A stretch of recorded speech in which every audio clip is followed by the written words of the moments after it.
नमस्कार, दी HD news देख रहे हैं आप और आपके साथ मैं हूं देवाशीष कुमार। पुलिस के मनोबल को बढ़ाने के लिए आज पुलिस मुख्यालय में एक प्रेस वार्ता का आयोजन किया गया। इस प्रेस वार्ता का मुख्य उद्देश्य बिहार में 22 फरवरी से जो है वो पुलिसों के मनोबल को बढ़ाने के लिए कार्यक्रम का आयोजन किया जा रहा है।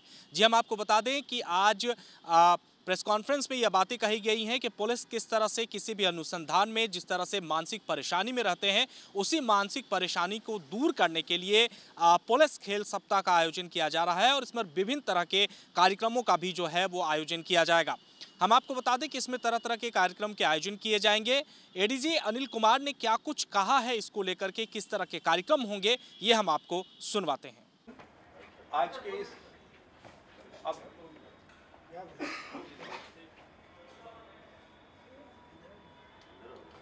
आज के इस विशेष प्रेस कॉन्फ्रेंस में आप सभी लोगों का स्वागत है। इस प्रेस कॉन्फ्रेंस का मकसद 22 तारीख से जो पुलिस सप्ताह शुरू हो रहा है उसके बारे में जानकारी देना है। सबसे पहले 1958 में बिहार पुलिस ने पुलिस सप्ताह मनाना शुरू किया था। उसके बाद से ये परंपरा कुछ वर्षों के लिए टूट गई थी, लेकिन पिछले 14 वर्षों से लगातार 22 से 27 फरवरी के बीच में पुलिस सप्ताह का आयोजन किया जाता है। इस तिथि का महत्व यह है कि इसी दौरान बिहार पुलिस हस्तक लागू किया गया था, उसे स्वीकार किया गया था। पुलिस वीक का जो मुख्य मकसद है वो कंटेम्पररी लीगल इश्यूज, जो नए कानून बनते हैं, सुप्रीम कोर्ट और हाई कोर्ट नए आदेश देता है, उसके आलोक में पुलिस महत्व के जितने कानूनी अवयव हैं उससे पुलिस पदाधिकारियों को अवगत कराना, उस पर चर्चा करना और आगे किस प्रकार की कार्रवाई पुलिस को करनी है इसके बारे में निर्णय लेना होता है।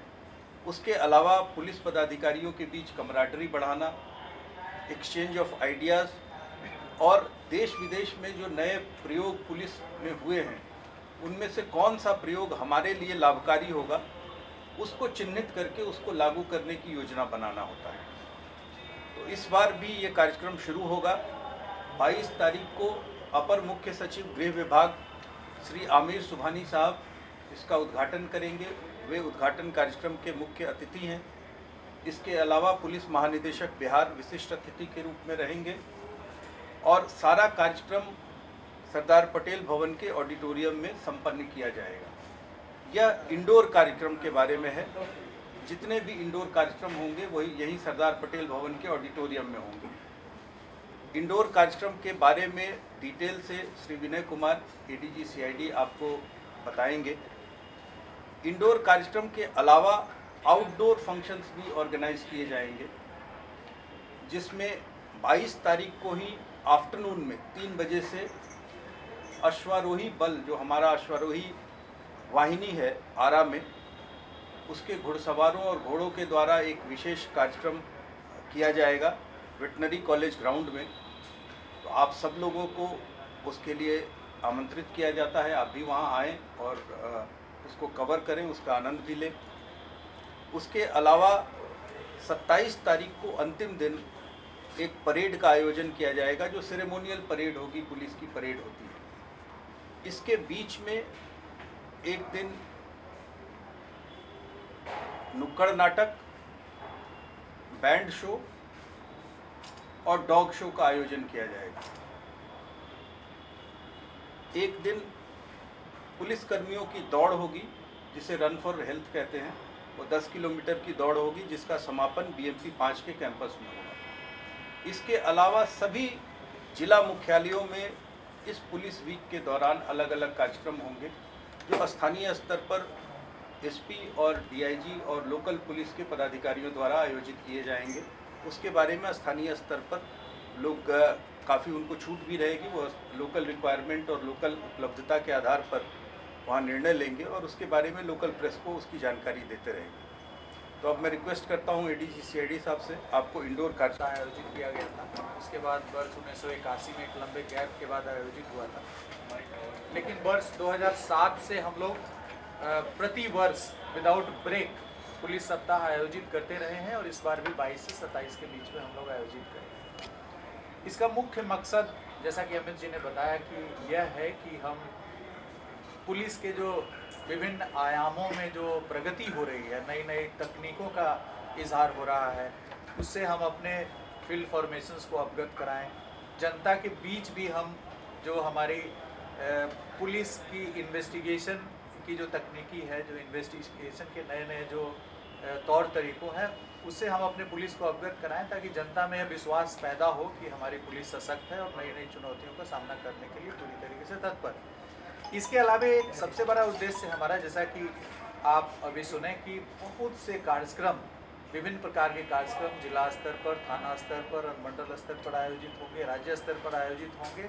इसका मुख्य उद्देश्य रहेगा कि एक सशक्त जन संवाद कायम हो, क्योंकि पुलिस के कार्यों में जन सहभागिता परम आवश्यक है। जब जन सहभागिता नहीं रहेगी तो कांडों का उद्भेदन, कांडों का ट्रायल संभव नहीं है, बिकॉज पुलिस को विटनेसेस की ज़रूरत पड़ती है, सीजर विटनेसेस की ज़रूरत पड़ती है, न्यायालय में अभियोजन के लिए उनकी ज़रूरत पड़ती है। तो जन संवाद के दृष्टिकोण से हम लोग विभिन्न प्रकार के कार्यक्रम, खेल का आयोजन करते हैं, पेंटिंग प्रतियोगिता, वाद विवाद प्रतियोगिता और बहुत सारे इनोवेटिव कार्यक्रम हम आयोजित करेंगे छात्रों के साथ, प्रबुद्ध नागरिकों के साथ, इंटेलेक्चुअल्स के साथ, ताकि एक पुलिस और जनता के बीच एक सशक्त संवाद कायम हो सके। हर वर्ष हम लोग राष्ट्रीय और अंतर्राष्ट्रीय स्तर के जो विशेषज्ञ हैं, जो विषय विशेषज्ञ हैं, डिफरेंट सब्जेक्ट्स के जो एक्सपर्ट्स हैं, उनको इनवाइट करते हैं। इस बार भी हम लोगों ने राष्ट्रीय और अंतर्राष्ट्रीय स्तर के जो ख्याति प्राप्त अपने विषय के विद्वान हैं, उनको हम लोगों ने आमंत्रित किया है।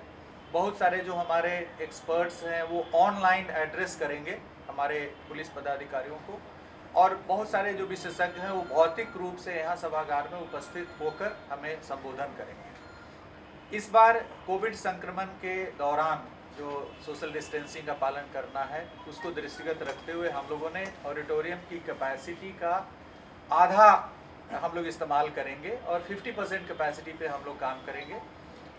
तो हम लोगों ने इसको और विस्तारित करने के लिए इस बार पहली बार हम लोग ऑनलाइन 800 पॉइंट्स, थाना, एसपी ऑफिस, सर्किल ऑफिस, एसडीपीओस के ऑफिस, 800 पॉइंट्स हम लोग चिन्हित किए हैं, जहां पर एक से अधिक संख्या में पदाधिकारी वहां उपस्थित होकर के और इस पूरे कार्यक्रम को वहां पे ऑनलाइन देख सकेंगे। और इस तरह से 800 पॉइंट्स में हम लोग एक्सपेक्ट करें कि कम से कम 10,000 पुलिसकर्मी एटलीस्ट इस कार्यक्रम को सीधा देख पाएंगे और जो हमारे विषय के विशेषज्ञ हैं उनके द्वारा जो संबोधन होगा उसका लाभ उठा सकेंगे। अब ये जो विषय विशेषज्ञ हैं, विषयों का चयन हम लोग काफ़ी विचार विमर्श के बाद करते हैं कि आजकल कौन सा कंटेम्पररी विषय चल रहा है। जैसे साइबर थ्रेट्स, आप आए दिन देखते होंगे कि जो है साइबर अपराधी हैं, तरह तरह के अपराध कर रहे हैं और एक बहुत बड़ी चुनौती है पुलिस के लिए साइबर क्राइम। तो साइबर के जो राष्ट्रीय स्तर के विशेषज्ञ हैं वो संबोधित करेंगे। इसके अलावा जो हमारे जो सब्जेक्ट्स, इसमें जो प्रेस नोट है उसमें सबको, सभी विषयों को हम लोगों ने शामिल किया। 9 मुख्य विषय हम लोगों ने इसमें शामिल किया है, जिसमें एक आर्थिक अपराध, आप देख रहे हैं कि आर्थिक अपराधी जो हैं वो जैसे साइबर के माध्यम से, साइबर टूल्स के माध्यम से भी आर्थिक अपराध कर रहे हैं, जैसे एटीएम फ्रॉड्स और बहुत सारे फ्रॉड्स कर रहे हैं। तो इकोनॉमिक ऑफेंसेस को हम लोगों ने इमर्जिंग डायमेंशंस, मतलब पहले इकोनॉमिक ऑफेंसेस जालसाजी वगैरह करके होता था, लेकिन अब आप देख रहे हैं कि जो एक दूसरे कंट्री में, साउथ अफ्रीका में बैठा हुआ है, नाइजीरिया में बैठा हुआ आदमी और इंडिया के अकाउंट से पैसे साइफन ऑफ कर लेता है। तो ये नए जो डायमेंशंस है इकोनॉमिक ऑफेंसेस के, उन सबों पर, उसमें लीगलिटीज़ क्या क्या इन्वॉल्व है, क्या लीगल चैलेंजेज है, कैसे आप उन केसेस का इन्वेस्टिगेशन करिएगा, प्रोसिक्यूशन करिएगा, तो उसमें हम लोगों ने बाहर के विशेषज्ञों को बुलाया है। पुलिस वेलफेयर भी एक सब्जेक्ट हम लोग का रहता है कि चूँकि यदि पुलिस जो मैन हमारे हर दिन 24/7 कार्यरत रहते हैं, उनके कल्याण के कार्यक्रमों को यदि हम क्रियान्वित नहीं करेंगे तो उनका मनोबल ऊंचा नहीं रहेगा। इसलिए टू मेंटेन देयर मोरल हम लोग पुलिस वेलफेयर के क्षेत्र में क्या क्या कार्यक्रम कर रहे हैं, इसलिए पुलिस वेलफेयर का सब्जेक्ट रखे हैं। एक महत्वपूर्ण विषय है, कंटेम्प्रेरी विषय है, रेडिकलाइजेशन एंड डी रेडिकलाइजेशन। जो टेररिज्म का जो डिफरेंट डायमेंशंस है उसको एड्रेस करने के लिए हम लोगों ने इस सब्जेक्ट को रखा है कि बिहार पुलिस देश में एक ऐसी पुलिस है जिसके पास सबसे अधिक प्रतिशत महिला पुलिस की, महिला कांस्टेबल्स का लगभग 27%, हमारे टोटल पुलिस कांस्टेबल का 27% महिला कांस्टेबल है। और यदि टोटल रैंक आप देखिएगा other than constables, ASI, sub inspector, inspector सब मिलाएगा तो 23%। ये सभी देश में सबसे अधिक प्रतिशत हमारी महिला पुलिस की है हमारे पुलिस में। तो उनको कैसे इफेक्टिव तरीके से यूटिलाइज करा जाए, किन किन क्षेत्रों में उनको डिप्लॉय किया जाए ताकि एक जो हमारा सोशल आउटकम है, जो पुलिसिंग आउटकम है, वो मैक्सिमम रहे। इसलिए हम लोगों ने राष्ट्रीय स्तर के जो लब्ध प्रतिष्ठित विशेषज्ञ हैं इस क्षेत्र में, विमेन पुलिसिंग के क्षेत्र में, उनको हम लोगों ने आमंत्रित किया है। और इसमें एक सब्जेक्ट है women in police issues, challenges and solutions. क्या सॉल्यूशंस है, कैसे हम लोग इफेक्टिवली विमेन पुलिस को यूटिलाइज करें, उनके लिए किस तरह के इंफ्रास्ट्रक्चर डेवलप करें so that they are comfortable to discharge their duties. तो इन सभी पर विचार मंथन होगा क्योंकि बिहार स्पेसिफिक इशू है women in police. Work life balance, happiness and wellbeing. आजकल आप देखते होंगे कि पुलिस के अंतर्गत आप पाएंगे कि काफ़ी सारे जो 45+ के हमारे कांस्टेबल्स हैं, हवलदार हैं, पुलिस ऑफिसर हैं, वो स्ट्रेस के कारण डायबिटिक हो जाते हैं, वो उतने स्वस्थ नहीं रह पाते हैं जो उनसे हार्ड वर्क की अपेक्षा की जाती है उसके दृष्टिकोण से। तो किस तरीके से बैलेंस बनाए वो अपने लाइफ और वर्क में ताकि वो स्वस्थ रहें और सशक्त रूप से पुलिस कार्यों का निष्पादन कर सकें। तो इसके लिए हम लोगों ने मुंगेर योगा स्कूल से जो स्वामी जी हैं उनको इनवाइट किया है कि वो प्रेरित करें हमारे पुलिस पदाधिकारियों, जवानों को how to maintain balance between work and life. Digital evidence आजकल बहुत ही महत्वपूर्ण हो गया है अनुसंधान में। पहले था ओरल एविडेंस था कि लोगों की गवाही होती थी कोर्ट में और सजा होता था, लेकिन आजकल जितने क्राइम्स हो रहे हैं सब में डिजिटल एविडेंस इन्वॉल्व है।